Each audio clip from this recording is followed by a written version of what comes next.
Chegamos ao quinto e último tópico da nossa lição, um céu aberto. Irmão Jackson, o que Cristo prometeu a Natanael e por quê? Então Cristo, após ouvir a declaração de Natanael que disse: Tu és o Filho de Deus, tu és o Rei de Israel. Então Cristo agora responde para Natanael, né? Porque te disse que eu te vi debaixo da figueira, você creu?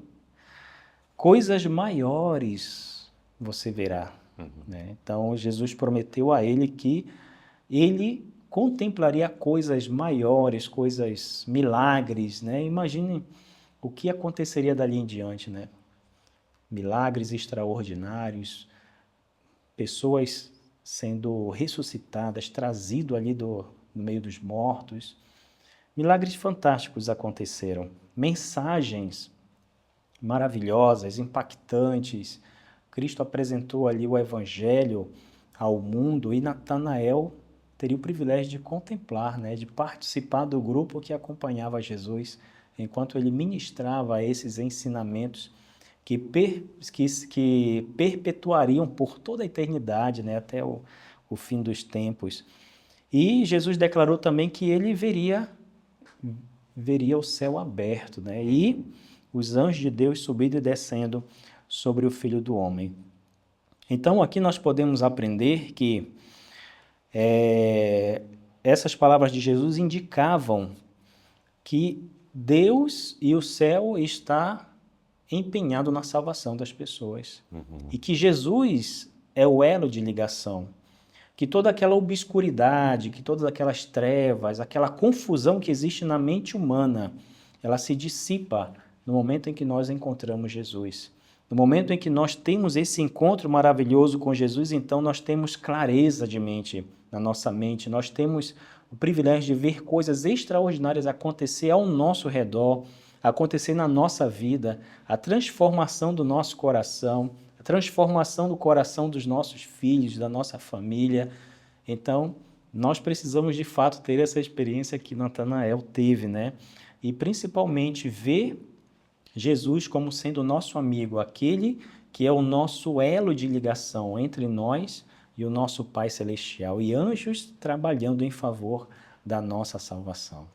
A nota mencionando sobre esse trabalho dos anjos, no finalzinho nos é apresentado assim: os anjos de Deus estão subindo, levando ao Pai lá no alto as orações dos necessitados e angustiados, e em seguida descendo trazendo bênçãos e esperança, coragem, auxílio e vida aos seres humanos.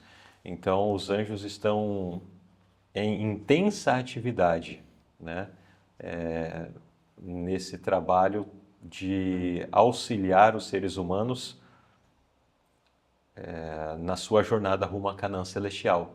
Então nós temos o empenho do Pai, temos o empenho do Filho, temos o empenho do Espírito Santo, e todo o céu, aí através do serviço dos anjos, também está envolvido com o desejo de que sejamos salvos. Vamos valorizar isso, né? Todo esse empenho que o céu tem tido para nos levar à salvação. Pergunta B, irmão Jackson: o que acontece quando aceitamos a Cristo? Antes de aceitar a Cristo, o ser humano se encontra em uma condição muito preocupante, né? É como viver em um deserto. No deserto não existe vida. O deserto é um ambiente inóspito, é um ambiente em que as pessoas elas estão fadadas a morrer. Essa é a visão, né, e também a realidade que nós temos de um deserto. Mas quando aceitamos a Cristo como nosso Salvador, então nós encontramos um oásis, nós encontramos uma fonte de água, nós encontramos um ambiente em que existe vida, em que a vida se renova a cada momento. E nós não apenas encontramos um oásis, mas Cristo coloca dentro de nós esta fonte de água da vida, onde as nossas necessidades espirituais, as nossas dúvidas, elas são solucionadas, porque Cristo tem o desejo de nos trazer esse conhecimento, essa novidade de vida, essa clareza, onde nós vemos aquelas dificuldades, né, que tem interrompido a nossa ligação com Cristo, que tem impedido o nosso crescimento espiritual, aquilo tudo é reparado, tudo aquilo é tirado da nossa vida, né? Então, a nossa sede, ela é saciada e nós temos agora o privilégio de tomar dessa água da vida. Então, esse é o cenário de alguém que encontra Jesus. Para nós entendermos o privilégio, nós devemos agora refletir na nossa vida sem Jesus. Sem Jesus nós não somos nada. Sem Jesus nós estamos fadados à morte. Mas quando aceitamos Jesus, então nós temos vida, nós temos água, que é sinônimo de vida, né? E Cristo quer saciar e sacia a nossa sede. Então aqui na nota tem uma parte bem interessante também que diz que Deus poderia ter alcançado o seu objetivo em salvar os pecadores sem a nossa ajuda. Né? Quando nós olhamos a nossa condição diante de um Deus santo, de um Deus majestoso, Criador de todas as coisas, nós podemos perguntar, mas quem somos nós para Deus se lembrar de nós? E Deus, de fato, poderia desenvolver a sua obra sem a nossa ajuda. Mas nós temos o privilégio de participar, se nós quisermos, né, dessa obra e desenvolver um caráter assim como o de Cristo. Se quisermos participar do regozijo de Jesus, a alegria de ver pessoas redimidas por seu sacrifício, devemos participar de seus trabalhos em favor da redenção deles. Então aqui fica um apelo, porque no momento em que nós recebemos essa fonte em nosso coração, assim como recebeu Tiago, assim como recebeu João, assim como recebeu André, assim como recebeu Filipe, agora devemos também levar essa fonte a outras pessoas. E esse é um privilégio, né? Assim como também não podemos deixar de mencionar aqui João Batista, né? Que viveu em função de levar essa água também a outras pessoas. Então, precisamos de fato aceitar Jesus em nosso coração para experimentarmos, para termos essa experiência extraordinária que é ter Jesus morando dentro de cada um de nós. Amém.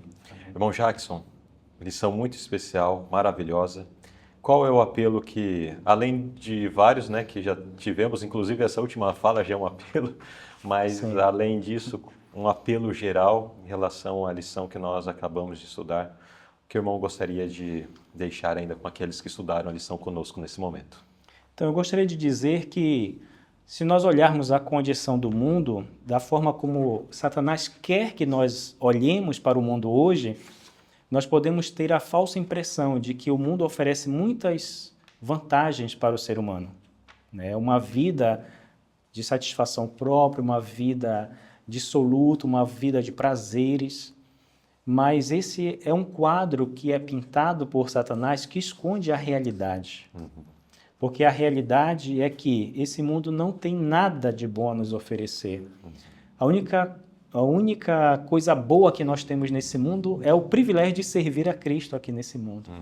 E de apresentar Jesus às pessoas, de preparar a nossa família, de preparar a nossa vida para ter o encontro com Cristo.